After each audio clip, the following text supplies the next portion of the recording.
Donc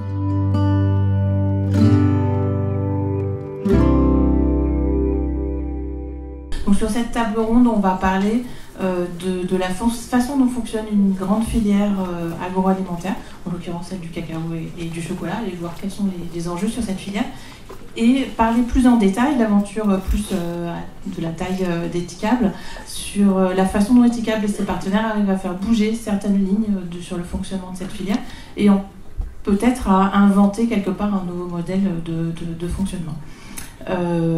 Donc je vais commencer par poser une question à Christophe Alliot, une grande question toute simple. Comment fonctionne l'économie mondiale du cacao et du chocolat, et à qui profite cette filière? Bonjour à tous, merci déjà aux amis Ethicable pour cette invitation. Je m'appelle donc Christophe Alliot, je travaille au bureau d'analyse sociétale d'intérêt collectif. On a mené plusieurs études depuis 5-6 ans sur la filière cacao à l'échelle européenne et internationale. Et donc la question de Karine, bien évidemment, c'est en 3 minutes. Donc nous sommes partis pour 3 minutes très denses, mais je vais essayer d'être très simple. Comment ça fonctionne? La façon dont tout le monde nous raconte l'histoire sont des fèves qui vont être transformées en pâte, puis en beurre, en poudre. On va remélanger tout ça avec du sucre, un peu de lait parfois, des noisettes, et puis on va arriver à du chocolat de couverture d'abord, et après avec des noisettes et d'autres ingrédients, on va arriver à d'autres tablettes une fois qu'elles vont être mises dans le bon moule. Ça c'est l'histoire technique qui arrange un peu, qui est très neutre, descriptive. Mais c'est pas comme ça que fonctionne l'économie du cacao. L'économie du cacao, on l'a vu avec l'exemple d'Haïti, vous avez tout au début de la chaîne une très grande variété de cacaoculteurs. Sur les 3 continents, une majorité sur le continent africain, notamment dans la zone Afrique de l'Ouest, principalement, mais aussi un petit peu partout. Donc on a une grande variété d'un autre côté, et je ne doute pas, en regardant tout le monde dans la salle, que nous avons aussi une très grande variété à l'autre extrême de consommateurs que nous sommes tous. Cette grande variété, on a l'impression de l'avoir d'ailleurs dans les produits qu'on achète, puisqu'on a des dizaines de marques auxquelles on achète. Et c'est là que commence une autre histoire économique du cacao.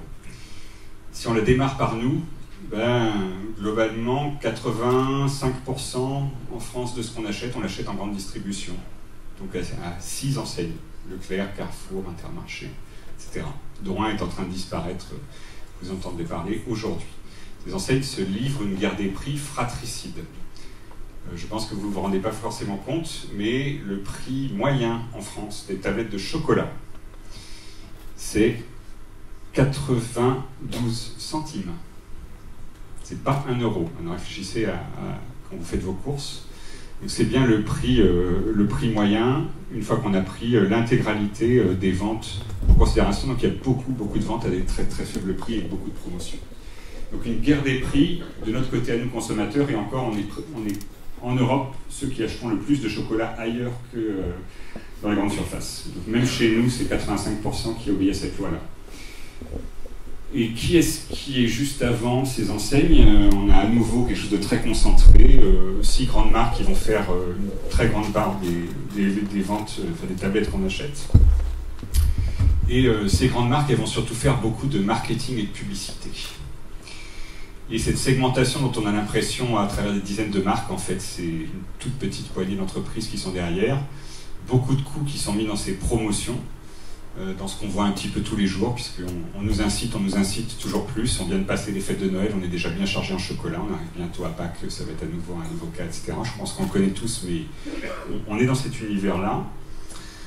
Donc on a une très grande diversité un petit peu de façades chez nous, et puis quand ça va venir commencer à se connecter à cette grande diversité de producteurs, c'est là qu'on perd la diversité, parce qu'on a surtout un canal de massification du cacao et de sa transformation qui a permis justement de baisser les coûts de fabrication à des niveaux qui sont complètement fous, parce qu'on traite des milliers de tonnes dans des très grosses unités, dans des systèmes à flux tendus qui n'ont même plus de stock aujourd'hui pour éliminer le plus de coûts possible.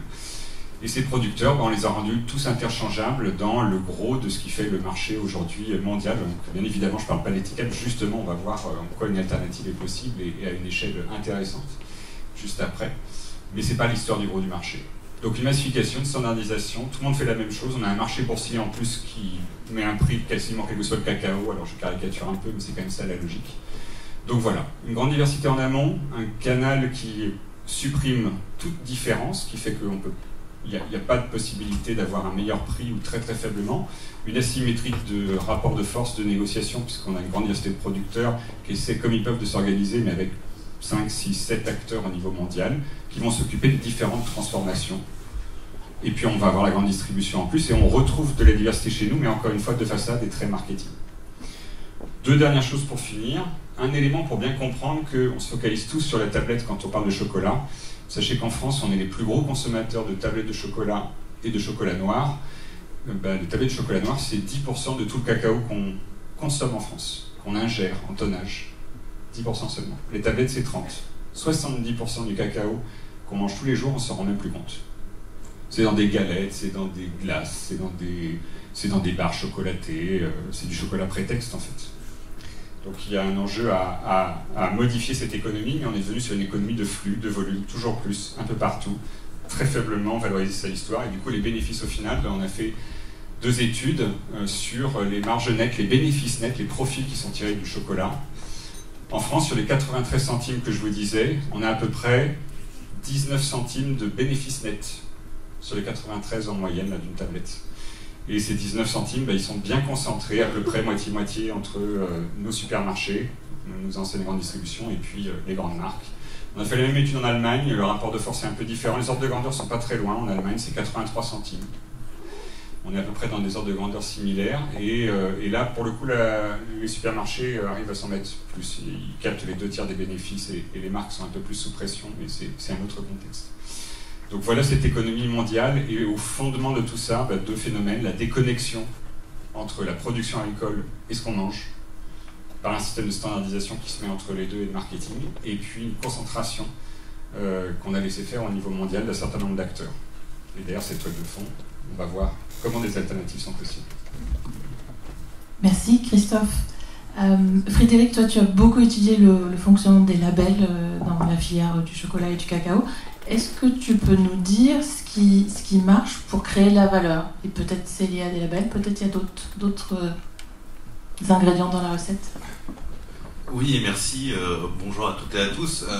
Alors effectivement, moi je me suis intéressé à partir de ce que vient d'expliquer Christophe, à la façon dont aujourd'hui il y a quand même un certain nombre d'alternatives, en tout cas d'initiatives qui tendent à corriger les effets néfastes de l'organisation du marché du cacao. Et je vais insister sur 2 aujourd'hui, en essayant de ne pas être trop long et de ne pas être trop technique, mais qui concernent Etikable, qui sont le bio et le commerce équitable. Qui sont en fait, moi mon approche, c'était de réfléchir à partir de ce qu'on appelle la théorie du changement. Donc de ne pas regarder les résultats bruts de chaque initiative, mais comment ces initiatives entendent transformer un marché qui est injuste et mal structuré comme on vient de le voir, et est-ce qu'elles y parviennent? Est-ce que la théorie déjà est fonctionnelle au départ et comment elle peut fonctionner?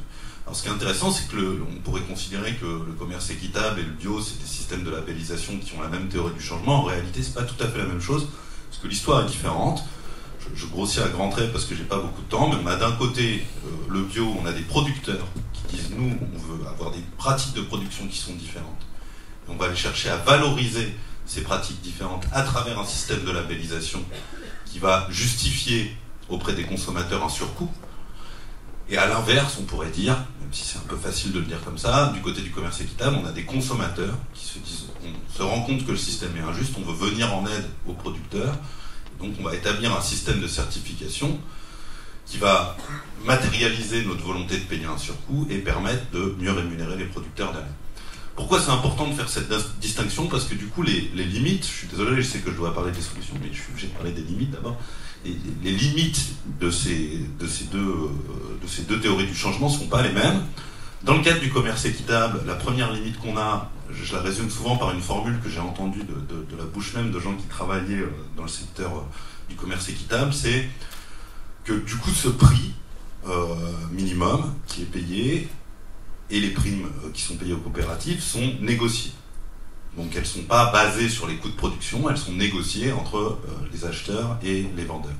Et du coup, quelqu'un avait eu cette très belle formule, il disait, nous, notre prix idéal, c'est le prix où personne n'est content. C'est-à-dire c'est le prix où ça commence à être vraiment trop cher pour l'acheteur, mais c'est pas encore assez cher pour le vendeur. Et je pense que dans la plupart du commerce équitable, mais c'est différent chez Équitable et c'est ça qui est intéressant, ce phénomène est très fort et il aboutit à des prix qui souvent sont pas assez rémunérateurs par rapport à ce qu'on pourrait attendre de la démarche. Et dans le bio, le phénomène il est différent. Ça reste un peu un mystère pour les gens qui étudient les modèles économiques. C'est-à-dire qu'en fait, en gros, qu'est-ce qu'on a? On a des producteurs qui intègrent les externalités environnementales dans leur production. Donc, ça va leur coûter plus cher de produire parce qu'ils font plus attention à l'environnement, pour le dire très simplement. Du coup, qui vont répercuter ce coût de production sur le prix au vendeur. Donc, tant que les gens sont prêts à acheter au prix du bio, les gens peuvent vendre au prix du bio. Donc, en théorie, on devrait avoir un système où, tant que les gens sont prêts à payer plus cher pour du bio, le bio peut vendre à son coût de production. Et cette théorie ne se vérifie pas. Et on ne sait pas pourquoi. Alors, il y a des phénomènes locaux et ponctuels, comme ce qu'on vit en France aujourd'hui. On a des phénomènes de bulles qui se crèvent, donc ça on comprend bien, l'économie classique l'explique. Il y a eu beaucoup de gens qui se sont lancés dans le bio. Il y a tout à coup une surproduction de bio sur le marché.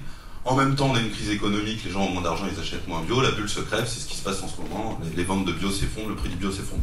Ça, on le comprend assez bien. Mais dans le cacao et dans d'autres marchés internationaux du bio, notamment celui de la crevette, celui des fruits tropicaux, etc., on a un phénomène, on a une demande soutenue qui n'excède pas la production, et pourtant on a un tassement du prix. Et ça, on a du mal à l'expliquer. Alors, il y a une chercheuse qui s'appelle Julie Gutmann aux États-Unis qui l'a étudié et qui propose une explication assez intéressante, ce qu'elle appelle la conventionnalisation. C'est-à-dire qu'entre les producteurs les plus exigeants dans le bio et les producteurs conventionnels, ceux qui continuent à pratiquer une agriculture de synthèse, s'incrustent des producteurs de bio conventionnalisés, c'est-à-dire un bio moins exigeant, sur lequel on va un peu tricher sur le cahier des charges, on va augmenter la masse de production, on va démesurément augmenter le niveau de fruits qui sont produits, le niveau de produits agricoles qui sont produits, et du coup on va réussir à proposer un bio moins cher, et du coup on va créer une disruption sur le marché qui va venir tasser les prix. Et en fait ce qu'on observe, c'est que sur les marchés internationaux du bio, plus il y a des volumes de vente importants, plus le prix du bio se rapproche du prix conventionnel, et donc du coup on n'arrive plus à couvrir les prix de production. La conséquence, on l'a vu tout à l'heure avec l'exemple d'Haïti, c'est qu'aujourd'hui c'est très difficile de produire du bio sans une aide extérieure, sans qu'il y ait des investissements extérieurs qui viennent sous forme de subventions, sous forme d'aide d'État, d'aide de fondations privées, qui vont venir fournir la trésorerie, fournir des investissements exceptionnels, etc. Donc ça c'est la limite générale du bio. Et donc, ça explique qu'on a malheureusement trop peu aujourd'hui de success story dans le monde du bio et du commerce équitable. Moi, je suis très content d'être là aujourd'hui parce que je trouve, de ce que j'observe, que le modèle, la proposition, le projet d'Équitable a l'air de s'en sortir quand même relativement bien, en proposant des vrais bons prix rémunérateurs pour les producteurs, en réussissant à vendre ses tablettes, en réussissant à être présent sur un marché conventionnel, y compris dans les grandes surfaces, y compris dans la distribution classique, sans être forcément sur ce qu'on pourrait appeler des marchés de niche. Donc moi je suis très curieux aussi d'entendre, de la part des producteurs, de la part des gens d'Équitable, comment vous faites pour vous en sortir aussi bien dans un système de production du cacao qui est si complexe.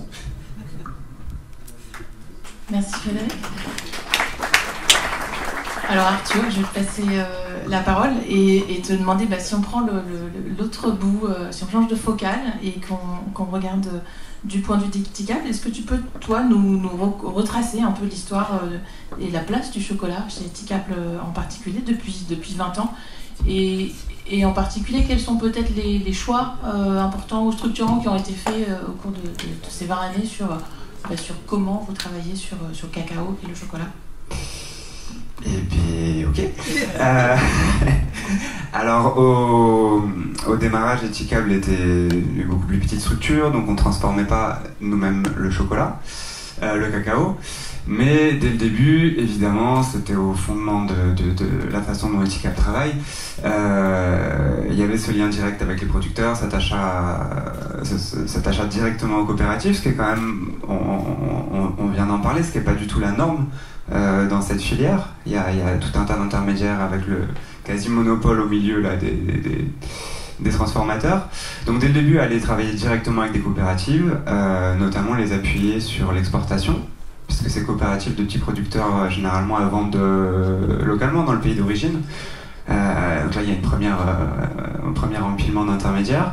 Donc ça a été la première étape, être en direct avec des coopératives qui exportent directement vers l'Europe.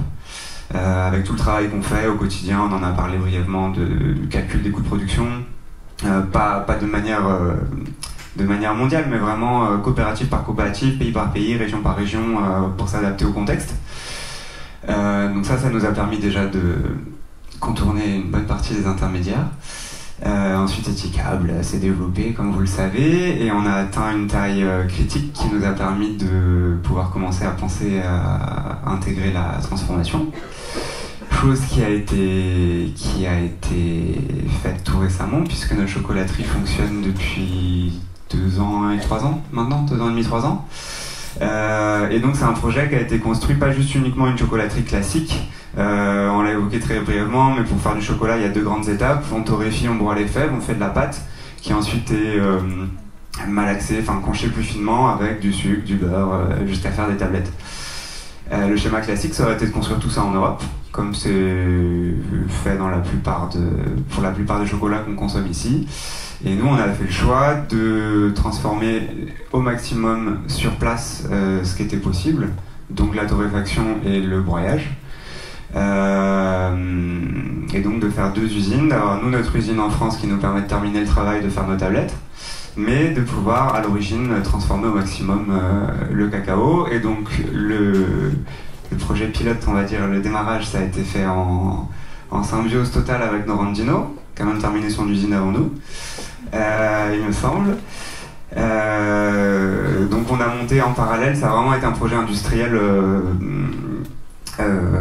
siamois quoi, en parallèle, l'usine de Norandino, l'usine d'Etikable, Norandino qui transforme donc le cacao qu'on leur achetait, et également le cacao des partenaires en Équateur, pour concentrer un peu. Donc c'est un projet, je pense en parler en détail, un projet pilote qui fonctionne très bien et qu'on est maintenant en train de dupliquer au Guatemala avec Apodip, et on a l'ambition de le faire avec la totalité de nos partenaires à moyen terme. Merci Arthur. Du coup, je vais passer la parole à César. César, est-ce que tu peux nous expliquer comment Norandino a rejoint cette aventure, et pareil, quelles ont été un peu les grandes étapes d'une coopérative qui, au départ, si je ne me trompe pas, produit juste du café, donc c'est lancé aussi dans des nouveaux produits et puis dans la transformation. Bien, à la base, Norandino déjà produit, commercialise el café. Y el café produit à la montagne, et chaque fois que les camions passent pour la zone de la culture de cacao, le producteur de cacao dit pourquoi nous on peut pas faire la commercialisation de cacao. Et c'est le producteur de cacao qui arrive à notre bureau pour demander de nous aider. Et c'est comme ça que nous commençons. Et je pense que le plus important, ça arrive quand... Avant, je travaillais pour AVCF aussi, pour l'Agronome Vétérinaire Sans Frontières. Et avec un projet, et je menais un spécialiste de cacao à la région. Et le spécialiste découvre que la région se trouve un cacao exceptionnel. Et il dit que le cacao de la région... Il n'y a pas beaucoup de cacao, il y a 1, 2, 3 arbres en chaque parcelle de producteurs. Le spécialiste dit, vous ne connaissez pas, mais ici il y a une qualité exceptionnelle. Et après on parle avec l'équipe, dit on peut faire la commercialisation du cacao. Et comme déjà nous faisons la commercialisation des cafés avec Etikable, nous parlons avec Etikable, tu sais, on peut faire la commercialisation de cacao aussi. Et c'est comme ça qu'a démarré l'histoire. Et je pense que le plus important pour le producteur, c'est qu'on dit, on peut payer un bon prix. Le producteur dit, je peux faire la culture de cacao plus intensive. Parce qu'avant que la commercialisation se fait, le producteur, il n'y a pas beaucoup de plantes. Le système de production est comme un jardin. Il y a la culture, l'arbre de cacao, il y a les bananes, il y a l'arbre fruitier, il y a la mandioque. Le producteur, c'est la stratégie, c'est de diversifier. Parce que la peur de perdre quand le marché, ça ne marche pas pour un produit. Le producteur distribue tous les risques. Et quand nous arrivons, on dit, tu sais, on doit améliorer la productivité du cacao. On doit améliorer la production bio, on doit mettre les arbres, on doit donner la vie à la terre. Et c'est comme ça qu'on a commencé l'intensification de la culture de cacao. Et après, nous arrivons à la commercialisation qui, à fur et à mesure que Eticable trouve le marché ici, nous ramassons un peu plus de producteurs. Et c'est comme ça que l'expérience, après on a commencé pour 20 tonnes, 40 tonnes, après on a arrivé à la commercialisation de presque 2000 tonnes de fèves de cacao. Et après, comme Norandino est une organisation paysanne, la mentalité c'est aussi on va diversifier. On va diversifier. On fait bien de produire la pâte de chocolat, de produire la fève de cacao, on va faire un pas pour produire la pâte de cacao. Et c'est comme ça que l'histoire, ça commence avec Eticable. Eticable, nous pensons qu'Eticable, à la base, c'est notre petit frère. Quand nous commençons, notre coopérative il y a 30 ans, Eticable 20 ans. Eticable, c'est notre petit frère. Mais maintenant, comme la famille, comme tout Eticable a grandi, c'est presque, elle a grandi et il y a beaucoup de clients ici, et nous grandissons là-bas. Il y a beaucoup de producteurs aussi. Maintenant, Norandino, il y a une coopérative qui rassemble 7000 familles de café, de cacao et de sucre. Et notre usine, l'usine de pâte de chocolat, maintenant, c'est la capacité de produire 3000 tonnes de pâte de chocolat. Et il y a un investissement que nous avons fait presque 8 millions d'euros. Avec des crédits de la banque locale et crédits de la banque internationale. Et pour revenir al commentaire del monsieur qui dit que la production bio, ça n'arrive pas à payer. Pour nous, la production bio, quand le producteur reçoit un bon prix, ça paye. Et quand nous avons commencé, le producteur produit 300-400 kilos par hectare. Maintenant, avec l'intensification, le producteur il y a 1 hectare et demi, et la récolte c'est 800 à 1000 kilos par hectare.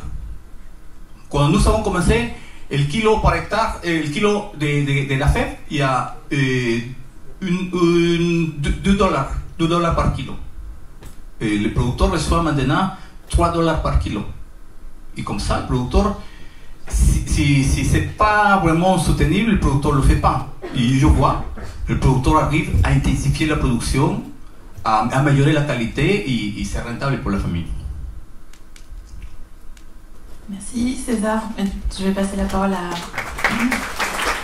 Marine Lopez. Est-ce que tu peux nous expliquer comment Apodip au Guatemala a justement rejoint cette aventure de devenir chocolatier avec Eticable?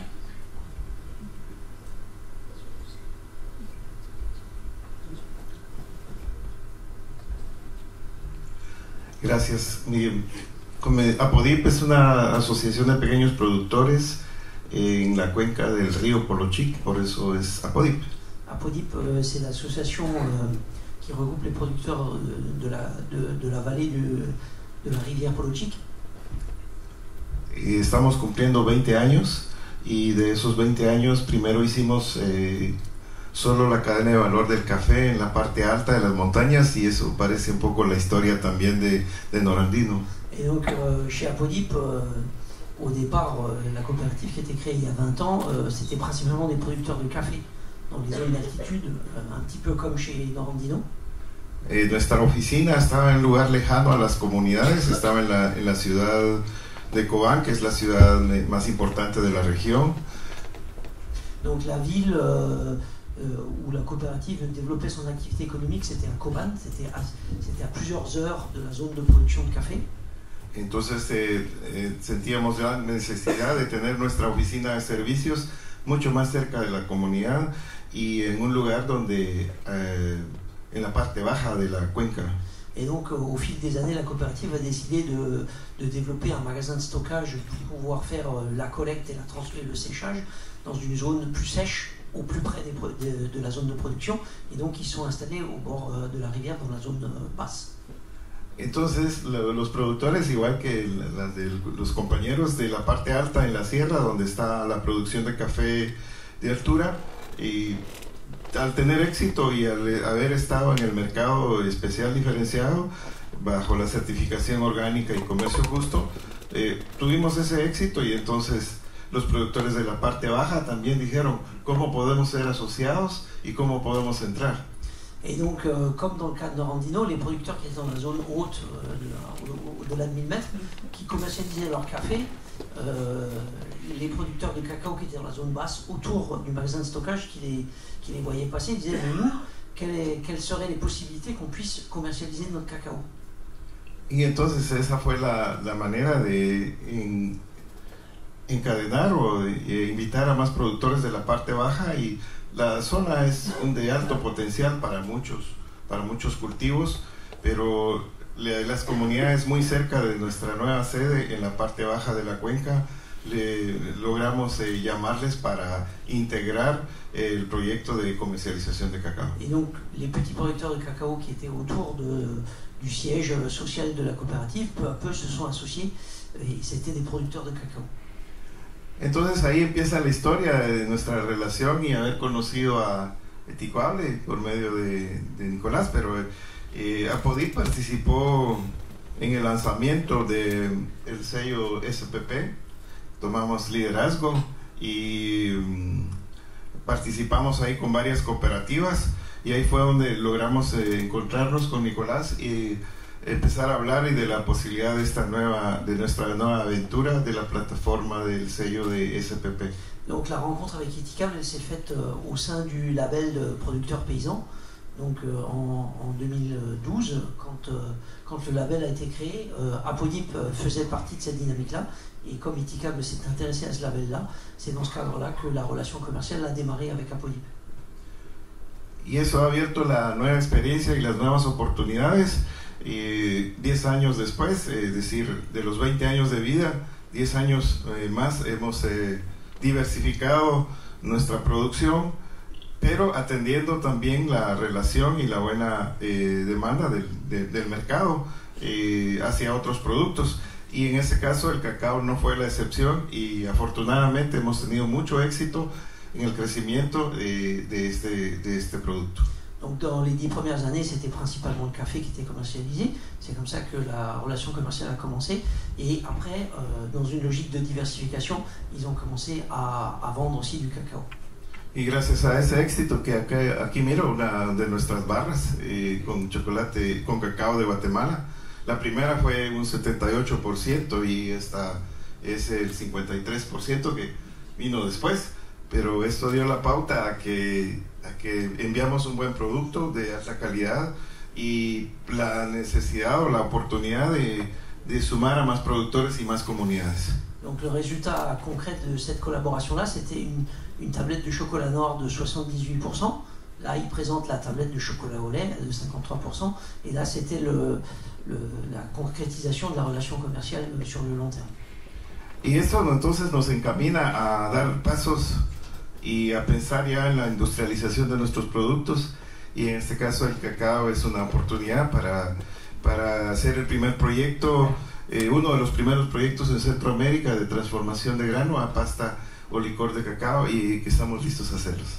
Donc là, en lien avec Etikable, est née cette idée de transformation de la fève de cacao qui est exportée jusqu'à présent en cette idée de la transformer en masse, et donc de créer une usine pour pouvoir exporter la masse pour son utilisation dans les chocolats.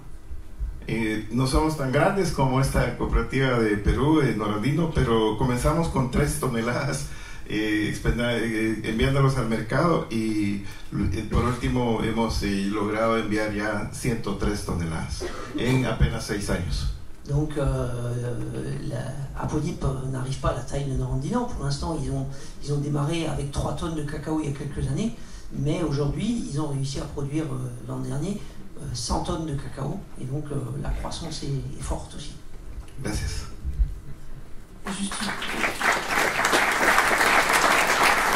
un petit mot de la fin pour une petite question finale pour Marie. On a entendu de César comment elle expliquait que en travaillant à la fois sur la qualité de la production au champ et sur la qualité des fèves, et du coup ça avait une influence sur les prix, et les paysans du coup produisaient plus de cacao, arrivaient à intensifier la production de cacao sur leurs parcelles. Est-ce que c'est quelque chose que tu constates aussi au Guatemala, l'effet du partenariat avec Etica?